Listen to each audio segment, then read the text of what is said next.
Spesyal ang ating hapon because kasama ho natin ngayon ang Primetime King, Box Office King, the one and the only, Ding Dong Dantes!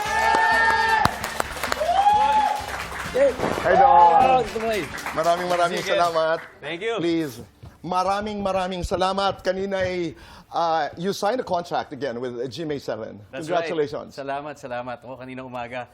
Grabe, hanggang ngayon overwhelmed pa rin ako sa mga nangyari kanina, sa mga kaganapan. And napakasaya ko lang. Napakasaya ng puso ko dahil finally magkakaroon ng bagong chapter yung aking professional and personal career. I say personal career also dahil personal life dahil naging bahagi na ng buhay ko talaga ang GMA. 26 years. 26 years. Galing, no? 26 years of being kapuso.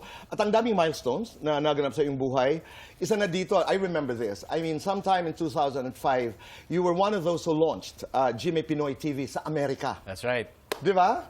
At marami pa pong iba. Pero dong ito, because I've known you for quite a while, maraming mga tao, lalo na yung mga bata, pag sinabing Ding Dong Dantes, hari, king, there's this impression na, it must have been easy for him. Sabi ko nga kahapon na nag-uusap kami, hindi ha. He waited in the wings, nag-antay.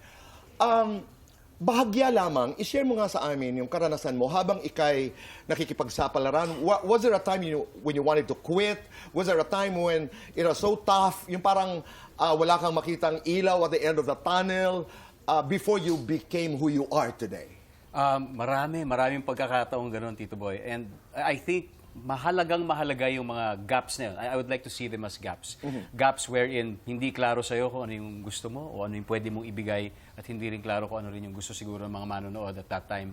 Magandang may ganun kasi it will challenge you to try to improve yourself more, di ba? As an artist, as an actor. So, kinailangan talaga at kailangan ng bawat artist. Pero dumating ba yung point na ayoko na? Meron din. Meron din po, Tito Boy. At again, kinailangan yon kasi kung nag-give up siguro ako nung time na yon, hindi ko na magagawa yung mga gusto kong gawin. Like, sabi ko kanina during the signing, grateful ako na nabibigyan pa rin ako ng pagkakataon to do the things that I love to do.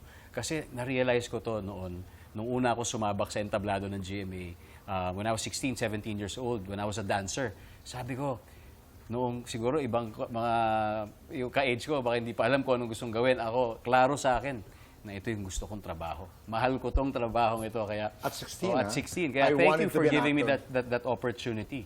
Kaya rin siguro hindi rin naging madali yung pag-give up kapag may mga ganong klaseng mga challenges or gaps. So, kailangan lang talaga constant yung grit, yung strive to want to improve. And you've always been driven. Kasi tama ka, you knew what you wanted to be. Ano yung dance move na hindi mo malilimutan?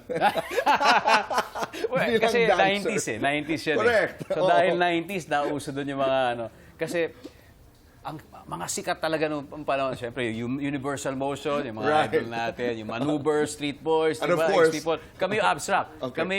Kami yung backup nila. Kami yung kapag kung sakaling hindi sila pwede, kami yung kami abstract pumapasok. Pero if there was a defining move, Dong, I mean move na alam mo yung butterfly. Hindi, siyempre. Butterfly, siyempre butterfly. Hindi sa amin to, pero ito yung genre na yun, yung genre. Nung panahon na yun. Yung butterfly move.